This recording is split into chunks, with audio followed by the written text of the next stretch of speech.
Perkenalkan, nama saya Gabriel Abdul Rofi dari jurusan Matematika Angkatan 21. Kali ini saya akan menjawab pertanyaan UAS dari Pendidikan Kewarganegaraan dengan dosen pengampu Pak Nurdiansyah, MPD. Soalan yang pertama ialah, pendidikan kewarganegaraan merupakan usaha untuk membekali peserta didik dengan pengetahuan dan kemampuan dasar berkenaan dengan hubungan antar warga negara dengan negara serta pendidikan pendahuluan bela negara atau PPBN. Apakah yang dimaksud dengan PPBN dan bagaimana implementasinya dalam lingkungan pendidikan formal? Jawabannya ialah pendidikan pendahuluan bela negara atau PPBN adalah pendidikan dasar bela negara guna menumbuhkan kecintaan kepada tanah air, kesadaran berbangsa dan bernegara Indonesia, keyakinan akan kebenaran Pancasila sebagai ideologi negara, kerelaan berkorban untuk negara serta memberikan awal bela negara. Melalui pendidikan pendahuluan bela negara atau disingkat PPBN merupakan proses mempersenjatai rakyat secara psikis ataupun mental dengan ideologi Pancasila, kecintaan pada tanah air, kerelaan berkorban untuk bangsa, negara, serta kesadaran akan hak dan kewajiban sebagai warga negara yang bertanggung jawab. Pada hakikatnya, PPBN bertujuan untuk menumbuhkan kecintaan kepada tanah air, kesadaran berbangsa dan bernegara Indonesia, keyakinan akan kesaktian Pancasila sebagai ideologi negara, keempat, kerelaan berkorban untuk negara, yang kelima, memberikan kemampuan awal bela negara. Pendidikan pendahuluan bela negara diselenggarakan guna memasyarakatkan upaya bela negara serta menegakkan hak dan kewajiban warga negara dalam upaya bela negara. PPBN sebagaimana dimaksudkan di atas wajib diikuti oleh setiap warga negara dan dilaksanakan secara bertahap. Yang tahap pertama adalah pada pendidikan tingkat dasar sampai dengan menengah dan pendidikan luar sekolah termasuk kepramukaan. Yang kedua ialah tahap lanjutan dalam bentuk pendidikan kewarganegaraan pada tingkat pendidikan tinggi. Secara khusus, sasaran yang dicapai dalam bentuk peserta didik agar sadar akan perannya sebagai tunas bangsa dan kader bangsa di masa mendatang, mengenal dan mencintai tanah air, rela membela kehormatan martabat bangsa dan negara, memiliki watak dan sifat kejuangan dan kesatria. Sekian untuk nomor 1. Untuk nomor 2, persoalannya adalah jelaskan mengapa negara perlu menyelenggarakan pendidikan kewarganegaraan secara terus-menerus bagi warga negara, khususnya para generasi muda. Jawabannya, tujuan pendidikan kewarganegaraan adalah menciptakan warga negara yang memiliki wawasan kenegaraan, menanamkan rasa cinta tanah air dan kebanggaan sebagai warga negara Indonesia dalam diri para generasi muda penerus bangsa. Pendidikan ini tentunya harus dipadukan dengan penguasaan ilmu dan teknologi sehingga terciptalah bank negara masa depan yang kelak bisa memberikan sumbangsih dalam pembangunan bangsa. Dengan pendidikan kewarganegaraan ini, para generasi muda diharapkan memiliki kesadaran penuh akan demokrasi dan HAM. Dengan bekal keadaan ini, mereka akan memberikan kontribusi yang dalam mengatasi berbagai masalah yang dihadapi bangsa saat ini, seperti konflik dan kekerasan yang terjadi dalam masyarakat Indonesia, dengan cara yang damai dan cerdas. Mencetak generasi muda yang bertanggung jawab atas keselamatan dan kejayaan tanah air adalah tujuan berikutnya. Rasa tanggung jawab ini akan tercermin dalam partisipatif aksi generasi muda dalam pembangunan. Generasi muda yang bertanggung jawab akan menyaring pengaruh-pengaruh dari luar, mengambil sisi positif dan menolak hal-hal yang tidak sesuai dengan nilai luhur dan moral bangsa. Soal nomor 3 ialah bangsa Indonesia sebagai bangsa yang hidup Bangsa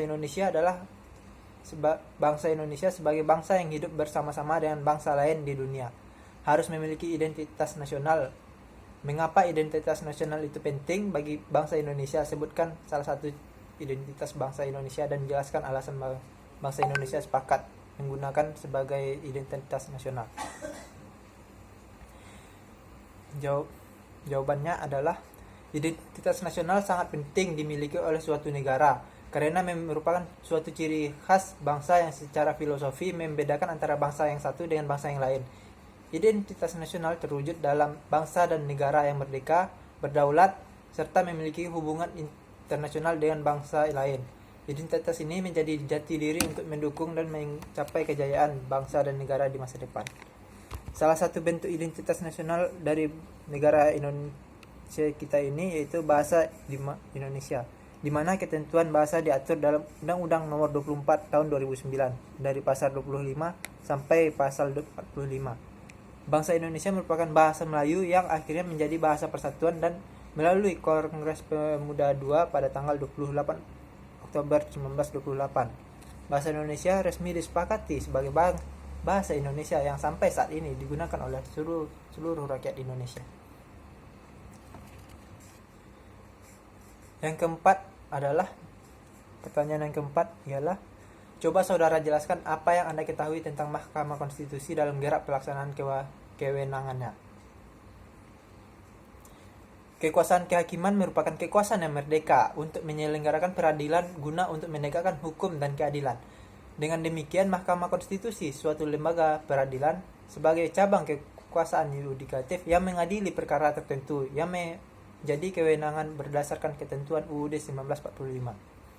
Berdasarkan pasal 24C ayat 1 UUD 1945 yang ditegaskan kembali dalam pasal 10 ayat 1 huruf A sampai dengan D UU 24 tahun 2003. Kewenangan Mahkamah Konstitusi adalah menguji undang-undang terhadap UUD 1945, pemutusan sengketa, kewenangan lembaga negara yang wewenang diberikan oleh UUD 1945, memutuskan pembubaran partai politik, dan memutuskan perselisihan tentang hasil pemilihan umum.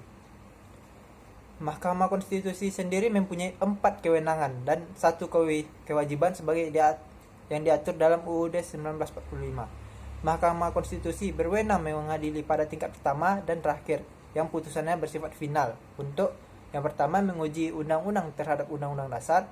Yang kedua adalah memutus sengketa kewenangan lembaga negara yang wewenangnya diberikan oleh undang-undang dasar.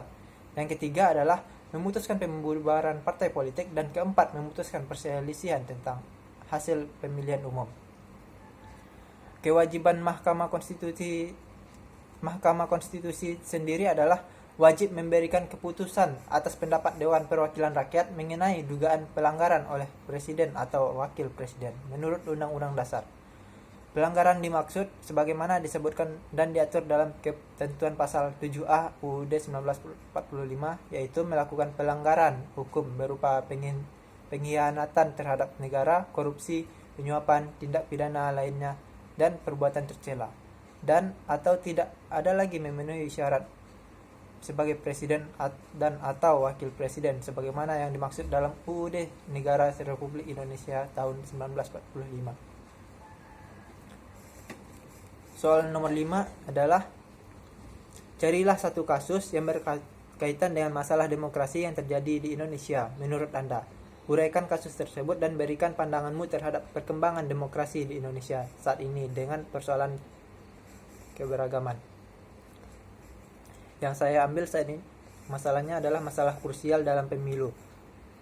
Masalah demokrasi Indonesia yang terlihat krusial adalah absennya masyarakat sipil yang kritis kepada kekuasaan, buruknya kaderisasi partai politik, hilangnya oposisi, pemilu biaya tinggi karena masifnya politik uang dalam pemilu, kabar bohong, dan berita palsu, rendahnya keadaban politik warga, masalah pelanggaran hak asasi manusia di masa lalu yang belum tuntas hingga kini, kebebasan media dan kebebasan berkumpul dan berserikat, serta masalah intoleransi hampir semua elemen masyarakat sipil dari mulai LSM, kampus, media, dan mahasiswa memilih untuk diam demi menghindari stigma atau berpihak kepada kelompok intoleran yang anti Pancasila dan anti demokrasi.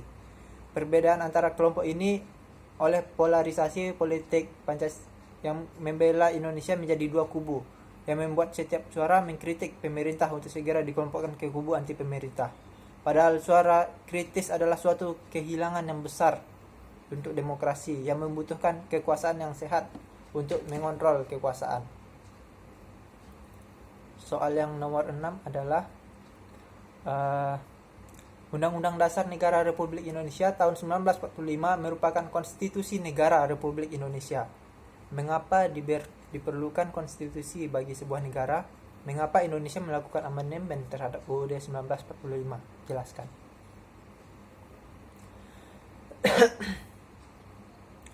Konstitusi adalah suatu keseluruhan aturan dan ketentuan dasar baik dari hukum dasar yang meliputi hukum dasar tertulis hingga hukum dasar tidak tertulis.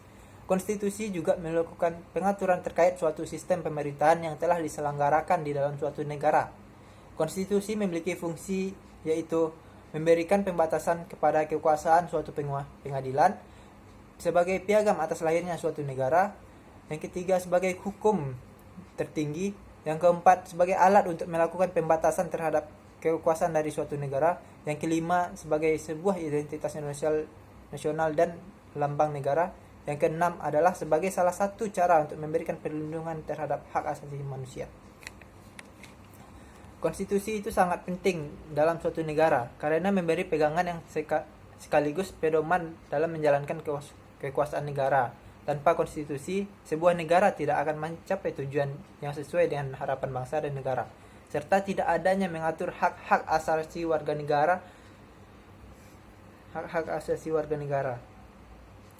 Tujuan amandemen UUD 1945 yaitu untuk mengubah dan memperbarui substansi konstitusi sebagian ataupun seluruhnya agar sesuai dengan kondisi ideologi, politik, ekonomi, sosial, budaya, serta kondisi pertahanan dan keamanan bangsa, serta menyempurnakan aturan dasar mengenai tatanan negara, pelaksanaan kedaulatan rakyat.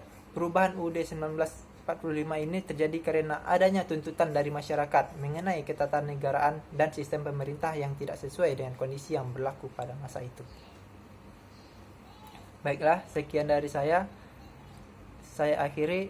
Terima kasih. Assalamualaikum warahmatullahi wabarakatuh.